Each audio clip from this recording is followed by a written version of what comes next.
भाई लोगों, अपन देख रहे हैं यहाँ पे ट्विन प्रेगनेंसी के बारे में। दो पार्ट में देखेंगे अलग अलग।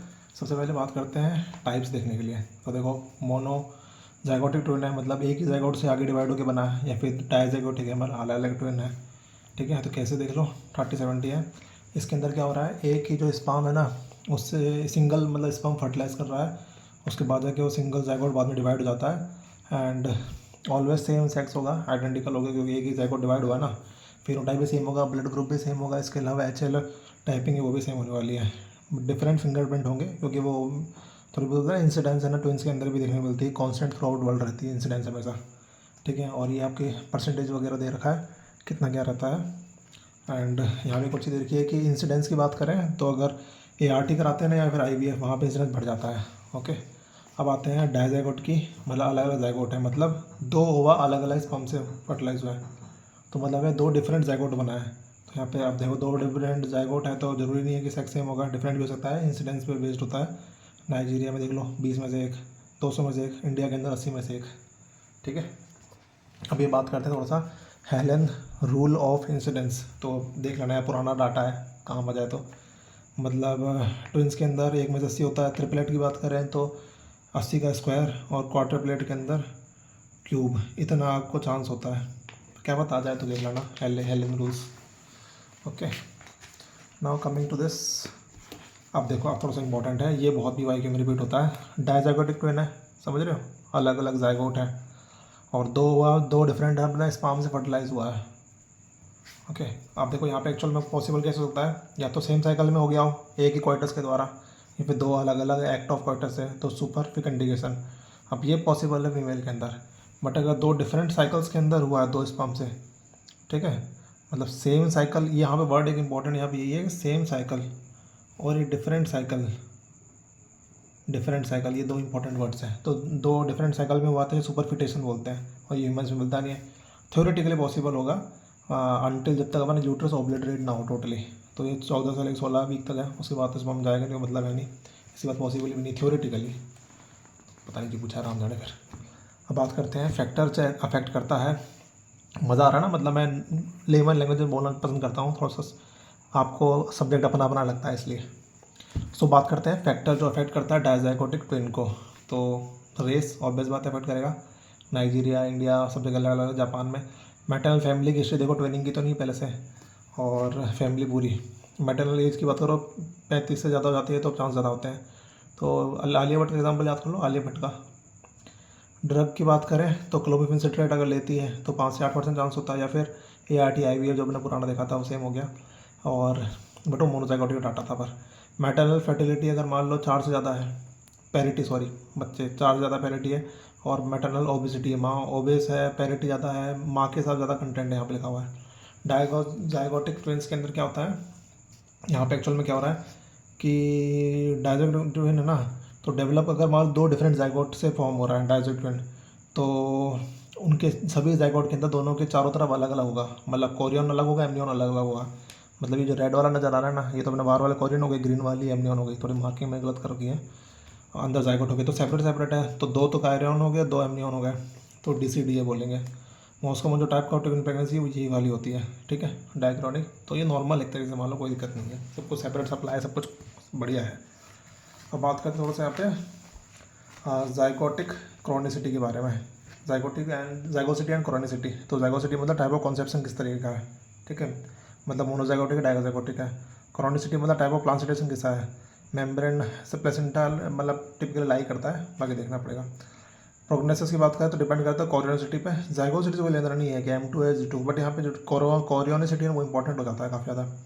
ठीक है, किस तरीके से कोरियोनिसिटी है, डाइकोरियोनिक, मोनोकोरियोनिक, ये सब इंपॉर्टेंट है। तो एग्जांपल देखो यहाँ लिखा हुआ है, मोनोकोरियोनिक है तो बता ना, तो एक ही कोरियोन है तो बैड प्रोग्नोसिस हो गया। डाइकोरियोनिक है तो बढ़िया गुड प्रोग्नोसिस हो गया, चाहे मोनोजाइगोटिक हो चाहे डाइजाइगोटिक हो, नो वरी। हाँ, तभी तो मैंने बताया ना कि ये कोरियन वर्ड इंपॉर्टेंट, कोरियोनिसिटी इंपॉर्टेंट हो जाता है। इसके अलावा डाइजाइगोटिक ट्विंस है ना, अगर दो लगा है तो ऑब्वियस बात है ऑलवेज DCDA मिलने वाला है, तो कोई दिक्कत नहीं है, ऑलवेज अ गुड प्रोग्नोसिस। ठीक है, अब इस चीज़ को लेके क्वेश्चन ज़रूर हो सकता है आपके दिमाग में, कि कुछ स्टेटमेंट दे रखे हैं यहाँ पे कि dizygotic twins are always dichorionic, तो अपन ने ट्रू देखा क्योंकि हमेशा ऑलवेज डाइजाइगोटिक वाला DCA मिलने वाला है। But dichorionic always dizygotic, तो ये पॉसिबल नहीं है। सिमिलरली यहाँ देखो monochorionic twins are always monozygotic, तो ये पॉसिबल है क्योंकि एक एक एम्ब्रियन से पॉसिबल है, बट ये उल्टा पॉसिबल नहीं है। हमेशा मोनोकॉरियोनिक हो मोनोजाइगोटिक भी जरूरी नहीं है। आगे थोड़ा यहाँ देखेंगे तो और क्लियरिटी मिलेगी। मतलब टाइम ऑफ डिवीजन पर डिपेंड करता है, ये अपन एक्चुअली कोरोनियन कितना होगा एमनियन कितना होगा टाइम ऑफ डिवीजन पर डिपेंड करता है। ठीक है, जैसे एमनियन कब बनना चालू होगा 10वें दिन पे, कोरियन होगा 8वें दिन पे।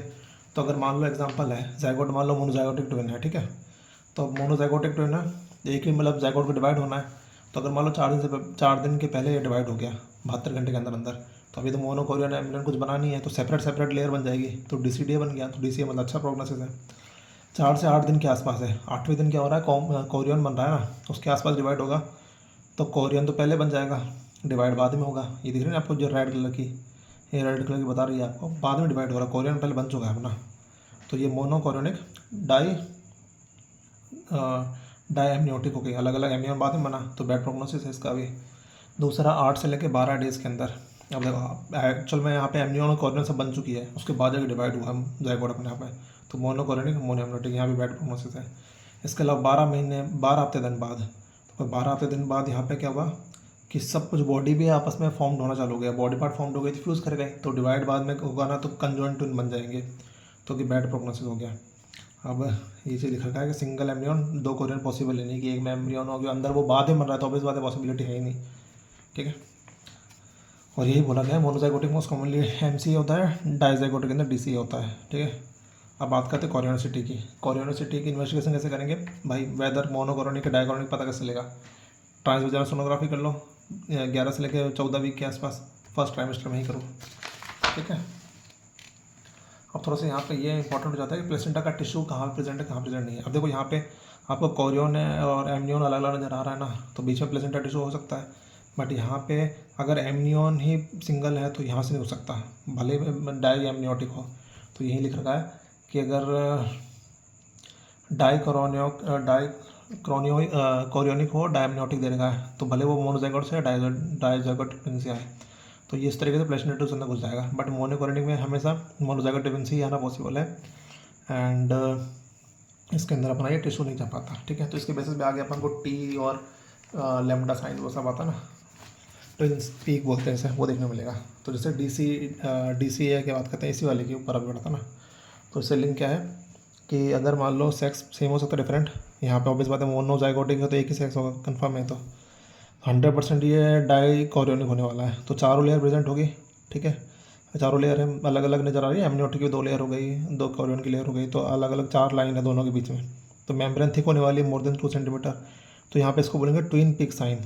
प्लेसेंटा आ गया ना गैप के बीच में, तो ट्विक और पीक लैम्डा जैसे साइन बनाएगा। डायग्राम में आगे दिखाऊंगा आपको, तो अभी थोड़ी देर में दिखाता हूँ डायग्राम, ये देख लो इस तरीके से। ठीक है, और यहाँ पे प्लेसेंटा एक्चुअल में अंदर घुस रहा है बिटवीन इंटरट्विन मेम्ब्रेन के अंदर। ओके, और यहाँ की बात करें तो यहाँ पे 2 लेयर प्रेजेंट है सिर्फ, मतलब कि 2 layer in the sense amnion और एक सिंगल कोरियन। ठीक है, मतलब एमनियन 2 है बट कोरियन सिंगल हो गई ना, तो यहाँ पे 2 से से कम है तो ट्विन बीइंग एब्सेंट होगा, बट T साइन नज़र आएगा। डायग्राम में आप देख लो यहाँ से, ये देखो पहला डायग्राम है अपना। DCA हमेशा लैम्डा साइन मिलेगा तो मतलब DCA मान लेना, मार्क कर देना, और याद करने का ट्रिक है कि ट्विन मतलब 2 मतलब डाई। ठीक है, सबको 2 मिलने वाला है, ट्विन भी 2 मिलेगा, 2 यहाँ मिलने वाला है। ठीक है, अब बात करते हैं ये वाला साइन जहाँ पे प्लेसेंटा ये रहा आपका, बच्चे यहाँ पे दोनों रहे, यहाँ पे एक पर्टिकुलर पतली सी थिन लाइन है, तो इसको T साइन प्रेजेंट बोलते हैं। इस तरीके से एक पतली सी लाइन होती है। ठीक है, और यहाँ पे कुछ भी नहीं है। ठीक है, यहाँ बहुत थिन मेम्ब्रेन नज़र आ रही है आपको, तो ये MCDA के अंदर ये भी मिल जाता है पॉजिटिव। MCMA के अंदर T साइन एब्सेंट होता है। ठीक है, मतलब मोनोकोरियोनिक मोनो एमनियोटिक, और वहाँ पर T साइन तो मिलेगा नहीं क्योंकि सब कुछ एक साथ ही आ गया इस तरीके से, तो यहाँ पे तो कोई मिलने वाला है नहीं आपको कुछ भी। अब बात करते हैं dichorionic diamniotic twin की, तो 2 सब कुछ है, सब कुछ सेपरेट मामला है। तो यहाँ पे अपन को थिकनेस देखने को मिलेगी बीच में मेम्ब्रेन की, वही अपने बताया ना ट्विन पीक साइन देखा था, तो USG के अंदर ट्विन पीक नज़र आएगा। और टाइम ऑफ डिलीवरी अपन को 38 वीक के आसपास डिलीवरी कर दो।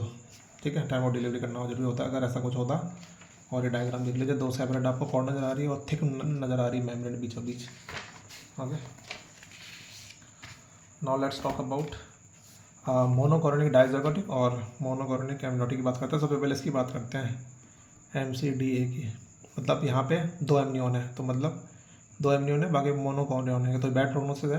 कॉम्प्लिकेशन हो सकता है यहाँ पे, क्योंकि twin to twin transfusion syndrome develop हो जाता है। दोनों ब्लड ट्रांसफ्यूजन एक में कम रह जाता है, एक में ज़्यादा रह जाता है। वो आगे फंडा देख लेना।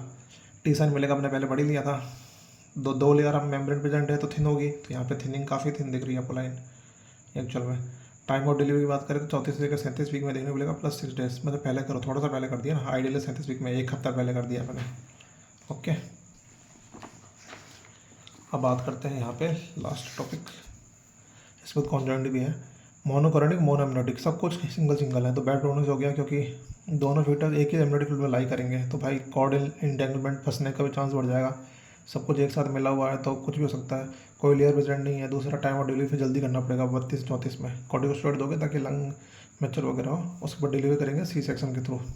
ठीक है, ये डायग्राम में देख लो आप, सिंपल डायग्राम को इस तरीके से, कोई भी लेयर नहीं बीच में। अब बात करते हैं कॉन्जंक्टिविल। बताया था ना मैंने आपको, पार्ट्स कुछ बॉडी पार्ट बन जाते तो जुड़ जाते हैं आपस में। तो मोस्ट कॉमन जो वेराइटी होती है पैराफेगस होता है। मतलब यहाँ पे एक्चुअल में पूरी बॉडी फ्यूज़ कर रही है, एक्सेप्ट हेड नहीं फ्यूज़ कर रहा। थोरैक्सोफेगस के अंदर पूरा थोरैक्स ओनली फ्यूज़ कर रहा है, जो सेकंड बेस्ट वेराइटी होती है। इसको मैं आपको बता देता हूँ, डायग्राम दिखा दूंगा अभी आपको। लीस्ट कॉमन जो वेराइटी होती है वो रेचिफेगस होता है, जहाँ पे वर्टिब्रल कॉलम जॉइन करता है मोर देन 1% केस, और क्रेनियोफेगस जहाँ पे हेड जॉइन करता है। तो वर्स्ट प्रोग्नोसिस यहाँ पे क्रेनियोफेगस की होगा, या दिक्कत ज़्यादा होगी ना, सब दिमाग एक ही है। अल्ट्रासाउंड फाइंडिंग की बात करें तो आपको हेड जो दोनों होता है ना फीटस का, वो लाई करता है सेम लेवल में। 4 वेसल प्रेजेंट होती है, कॉर्ड के अंदर नजर आता है। मतलब हेड दोनों फीटस का आपको सेम लेवल में लाई करेगा इसी कॉन्जेंट ट्विंस के अंदर। दूसरा, आपका जो 4 वेसल है, 1 मिनट, ओके, 4 वेसल आपको नज़र आएंगे कॉर्ड के अंदर। हो सकता है कि 2 वेन हो, 2 आर्टरी हो, ऐसा कुछ। रिलेटिव पोजिशन चेंज नहीं होने वाली, एक्सटेंशन होने वाला फिटल स्पाइन का। और देव सिंगल कोरियन सिंगल एम्ब्रियन देखने को मिलेगा, मतलब एक ही के अंदर कॉन्जेंट हो गया। और डिलीवर ओनली सी सेक्शन के थ्रू करना है। एक्चुअल में डायग्राम देख लेते हैं पैराफेगस थोरैकोफेगस, तो आपको क्लैरिटी मिल जाएगी थोड़ी सी। ये देख लेते हैं एक बार। ओम्पेलोफेगस पेट से जुड़ा हुआ है, थोरैकोफेगस छाती से जुड़ा हुआ है, सेफेलोफेगस हेड से जुड़ा हुआ है। ठीक है, इस्चियोफेगस इस्चियम से जुड़ा हुआ है, बीच वाले से। पैराफेगस के अंदर भी आपको देखो लेटरल ये हो गया, और पैराफेगस के हाथ अलग अलग हो गया, बट यहाँ पे हाथ भी नहीं है। ठीक है, डोर्सल के अंदर क्रेनियोफेगस, रेफेगस और फाइगोफेगस अलग अलग हो गया। ओके, रेचिफेगस दोबारा देख लो आप, रेक्टम और बैक से जुड़ा हुआ रहेगा। थोरैको इस्चियो आप देख लिया आपने। ओके, सो ये फर्स्ट पार्ट था कंजेनिटल ट्विंस का। बाद में अपन इसके अलावा कॉम्प्लिकेशन वगैरह भी देखेंगे, फीटल कॉम्प्लिकेशन कैसे क्या होते हैं, ट्विन टू ट्विन ट्रांसफ्यूजन भी देखेंगे। ठीक है, बाकी सारा पार्ट भी देखेंगे, किससे डिलीवरी कराना वो भी देखेंगे। तो आप थोड़ा सा इसका स्क्रीनशॉट ले पाओ, इसलिए मैं इसको ले लेता हूँ फ़ोटो कुछ अच्छे तरीके से। ठीक है, आप लास्ट में पढ़ भी सकते हो पॉज करके इसको, revision straight forward.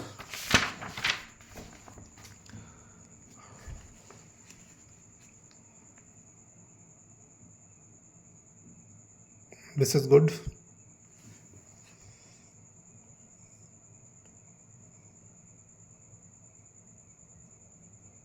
This is good.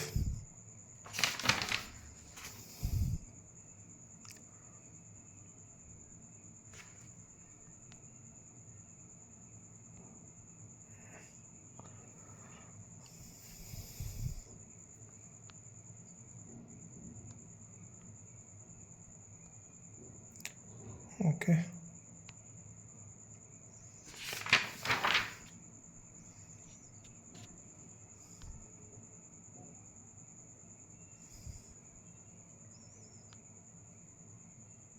Okay, so thank you very much.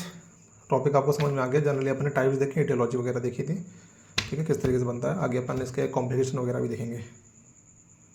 Make sure to subscribe this channel. Bye.